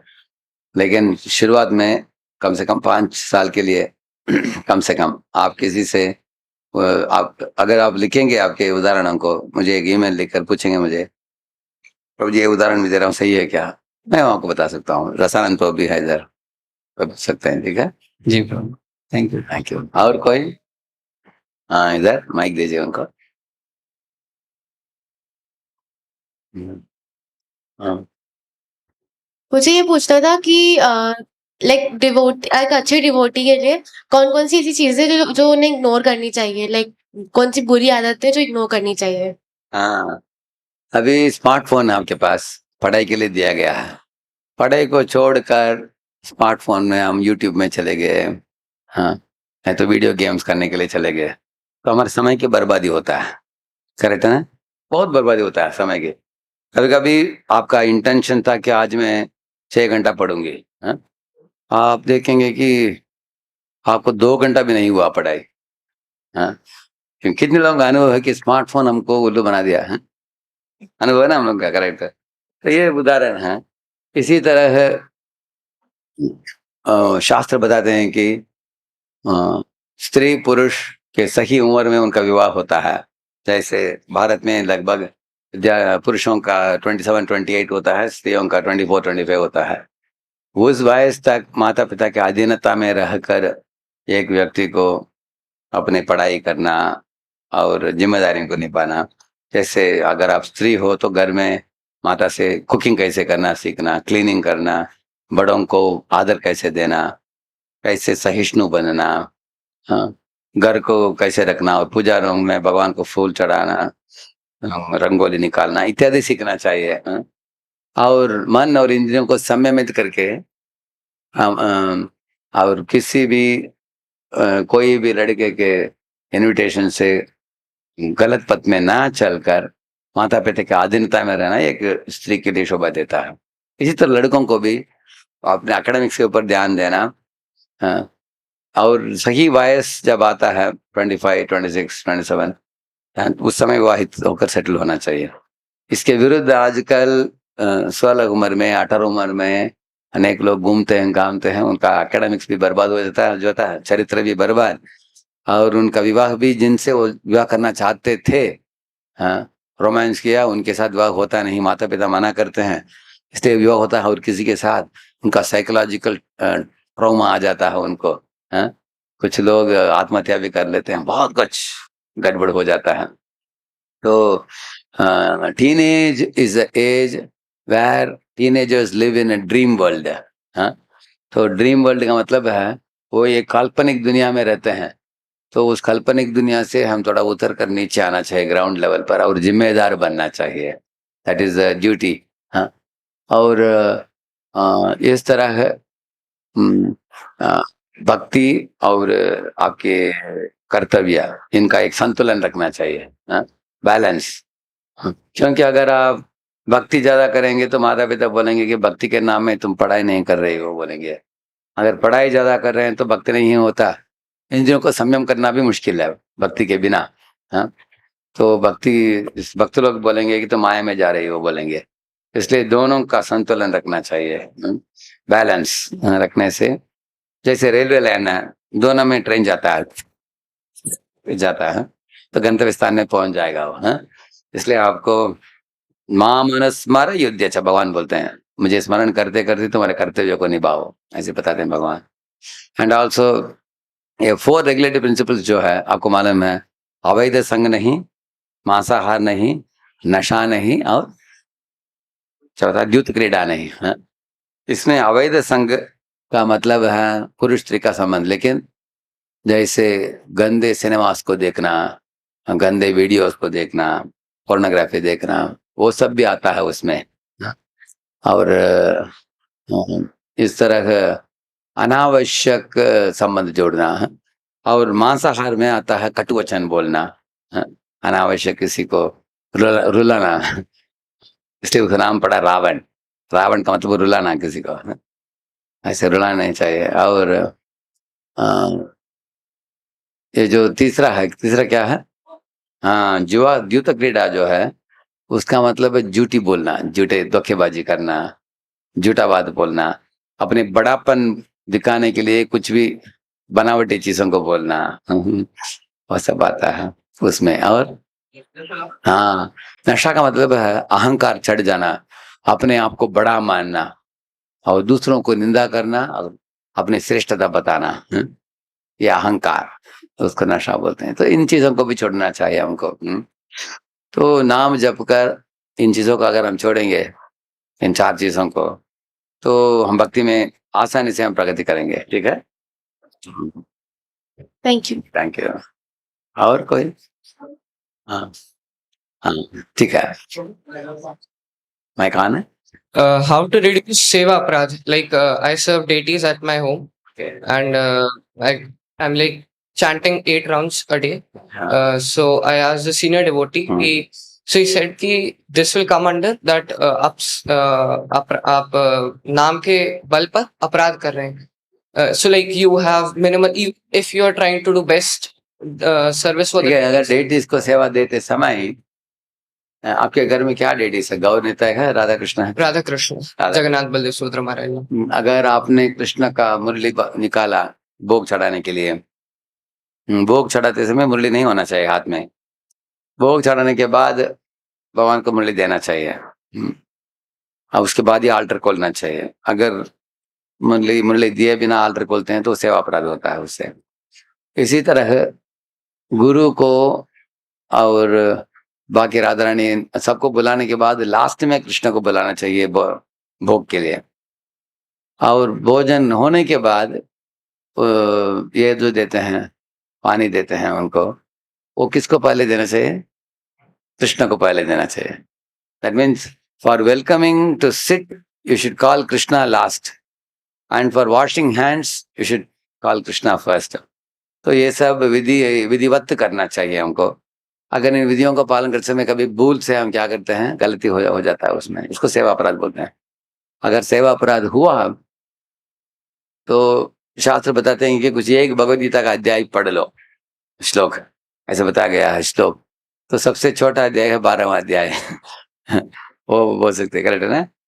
15th पुरुषोत्तम योग 18 श्लोक है, 20 श्लोक है, करेक्ट। और 12वां अध्याय में अभी 20 है। दोनों बहुत उत्तम चैप्टर्स हैं, डिवोशनल सर्विस एंड पुरुषोत्तम योग। दोनों में से एक चैप्टर को पूरा उच्चारण कर दीजिए और नमस्कार करके भगवान से माफी मांग लीजिए। ऐसा हम बोलते हैं ना, मंत्रहीनम क्रियाहीनम भक्तिहीनम जनार्दना, इस तरह बोलकर वो श्लोक बोलकर माफी मांग सकते हैं। Then you can continue, alright. I had one more question. What is the Hiladini Shakti or the Hiladini potency? Radha Rani, Okay. यार 3 शक्तियां हैं भगवद धाम में, संबित, संदिनी, क्लादिनी।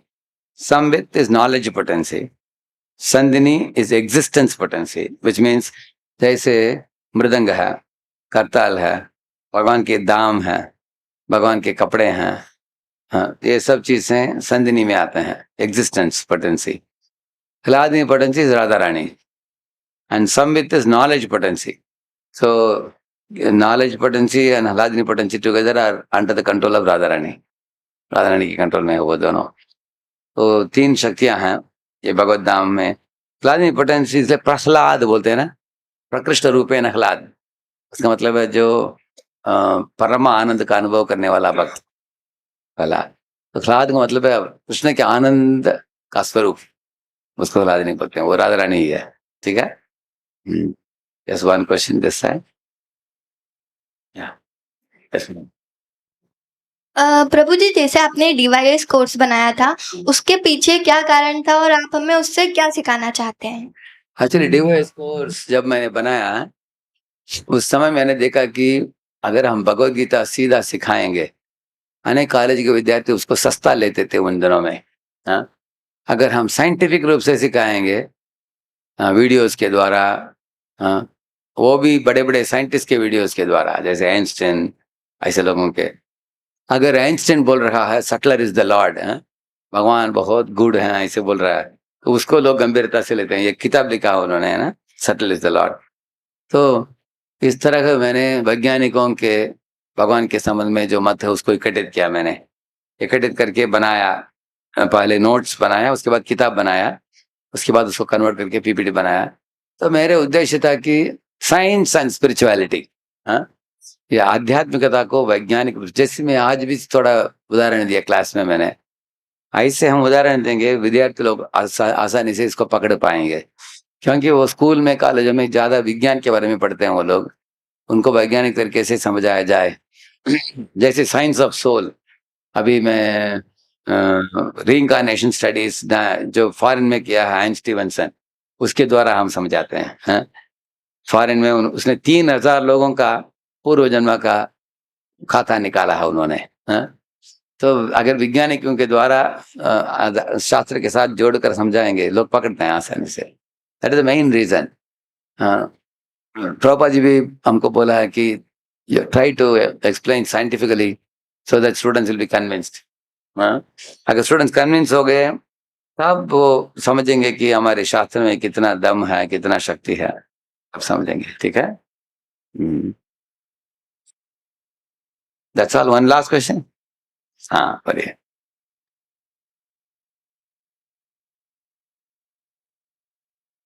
हरे कृष्णा प्रभु। हरे कृष्णा। जैसे कि अभी जो फेथ का आपने इलेबोरेशन किया था, उसमें एक जो टी था, ट्रस्ट द प्लानिंग। तो प्रभु, जैसे कि ट्रस्ट मतलब प्लानिंग जो है भगवान का और हमारे जो डिसीजन है, क्या वो कॉन्ट्राडिक्ट करते हैं? क्योंकि हम जिस अभी सर्कमस्टेंस में है, ये हम हमारे डिसीजन के कारण है या भगवान हमको चाहते हैं इस पोजीशन में लाना और यहाँ से हमें कुछ वैल्यू देना चाहते हैं? जैसे आपने एग्जांपल दिया था, जो एक आदमी था जो तैर के गया, तो उसका डिसीजन था नाव पे बैठना, तो वो नाव पे बैठ के गया और टापू पे गया। तो इसमें क्या भगवान का कुछ मतलब उसमें मतलब क्या बोल सकते हैं कि कुछ इन्वॉल्वमेंट था, या फिर वो उसके डिसीजन से वहां पहुंचा और भगवान का इन्वॉल्वमेंट से वो वहां पे आग लगाने वाला था? एक्चुअली भगवान हर एक जीव के साथ भगवान का संबंध है। जैसे एक सरल उदाहरण देता हूँ आपको। एक कभी कभी इधर आप एक कीड़ा देखते हो बीच में एक कमरे में, आपको लगता है कि इतने विद्यार्थी भाग दौड़ कर रहे हैं इधर, अगर किसी के पाँव के अंडर आ जाएगा तो मर जाएगा वो, है ना। इस तरह सोचकर आप एक एक पत्ता लेकर आते हो गार्डन से, उसको पकड़ने के लिए, उसके ऊपर चढ़ जाओ तो हम उसको गार्डन में छोड़ देंगे। अगर आप ऐसे दिखाओगे वो ऐसे मुड़ लेगा आप, हैं? इधर दिखाओ, देखा आपने, हैं? लेकिन आपकी प्लान क्या है उसके लिए बताइए। हाँ, उसको सेव करना, लेकिन उसको क्या लग रहा है,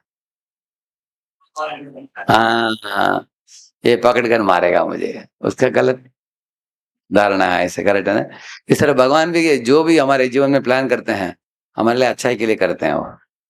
हाँ, तो कभी कभी थोड़ा लाफा भी देते हैं, कभी जरूरत पड़े तो। अगर हम बहुत ही पागल बनते हुए कुछ करते हैं, अरे इतना पागल बनते जरा, ऐसे उसको एक देते हैं। हाँ, तो जो भी करते हैं भगवान हमें समझ लेना चाहिए कि वो सही दिशा पर हमको लेके जाने के लिए कर रहे हैं, और हम जो कर रहे हैं वो कभी गलत तो होता है, कभी सही होता है, क्योंकि हमारे अंदर बद्धता है जिसके कारण हमेशा बोल नहीं सकते कि हम सही पथ में जाएंगे। इसलिए हमें वरिष्ठों की गाइडेंस में करना चाहिए कुछ भी। एक उदाहरण के लिए, ये एक लड़का था, उसको कुछ बड़े कंपनी में नौकरी लग गया था, मैकडोनाल्ड में। हाँ? तो उसने फोन किया, बोला कि मुझे मैकडोनाल्ड में मिल गया, बड़ा 7 लाख पर एनम मिल रहा है। तो सीनियर ने बोला कि नहीं नहीं, तुम्हारे लिए अच्छा नहीं, वो कंपनी में जानवरों को मारते हैं। सही। ये बोला क्या प्रभु जी, मैं आशीर्वाद मांगने के लिए फोन किया और आप ऐसे हमको बोल रहे हैं। प्रभु जी बोले नहीं नहीं, इस नौकरी को छोड़ दो, तुम दूसरा ले लो। तो रोने लगा कि इसको छोड़ दूंगा तो दूसरा नहीं मिलेगा तो क्या होगा। बोले भगवान के ऊपर छोड़ दो, भगवान जरूर दे देंगे तुमको दूसरा अच्छा नौकरी। ऐसे कत्ल खाने में जाकर ज्वाइन नहीं करना चाहिए किसी को, पाप लगेगा तुमको। पहले तो बड़ा रोने लगा वो, उसके बाद सोच विचार कर छोड़ दिया नौकरी को। और 1 महीना 2 महीना हुआ, उसके सब मित्रों को मिल गया उसकी नौकरी। बार बार ये सीनियर ड्यूटी के पास आता था, प्रभु जी मैंने बोला भी नहीं, मुझे मिल नहीं रहा, उनको मिला इनको मिला। भाई थोड़ा धैर्य रखो, हैं, तुमको जरूर भगवान दे देंगे। तो भगवान ने उनको खींच कर, अभी नवंबर दिसंबर जनवरी फरवरी मार्च तक नहीं मिला उसको नौकरी। उसको रोना पड़ा जोर से, बड़ा गलती हो गया, मैंने पहला एक नौकरी मिला छोड़ दिया उसको। ये अप्रैल में उसको बड़ा नौकरी लग गया, 10 लाख पर आना मिला उसको, उससे भी बड़े। बहुत खुश हो गया वो, उसके बाद शांत हो गया वो। तो क्योंकि वो 6 महीने बहुत हल्ला गुल्ला मचाया उसने। लेकिन अगर कोई भगवान के ऊपर विश्वास रखता है तो भगवान को कोसेगा नहीं वो, बोलेगा मैंने जो छोड़ा अच्छा ही है, वो छोड़ना अच्छा है, अच्छा ना, अच्छा नौकरी नहीं है वो, है? वो नौकरी खराब है, करना नहीं चाहिए हमको ऐसे। अगर पैसा भी बहुत मिले लेकिन पाप बहुत है, इसलिए वो उसको छोड़ने के लिए बोला गया। तो हम लोग समझना चाहिए कि भगवान हमारे लिए जो भी कर रहे हैं हमारे भलाई के लिए कर रहे हैं। भारत में बहुत प्रसिद्ध है ना, जो हुआ अच्छा हुआ, जो हो रहा है, जो होगा। हाँ, वो सिर्फ भक्त बोल सकते हैं इसको, क्योंकि भक्त को उसके भगवान के ऊपर विश्वास है। Clear? Thank you. Shri Prabhupada की, और भक्तवृंद की, और भक्तवृंद की। तो आप लोगों को कॉलेज में मिल जाएगा तो भक्तों के टच में रहिए। अगर actually any of them come to any of the IITs, NITs or Pune, you can connect them. I can connect them to the student center. Yeah. Any of them are coming here? Any of them coming to that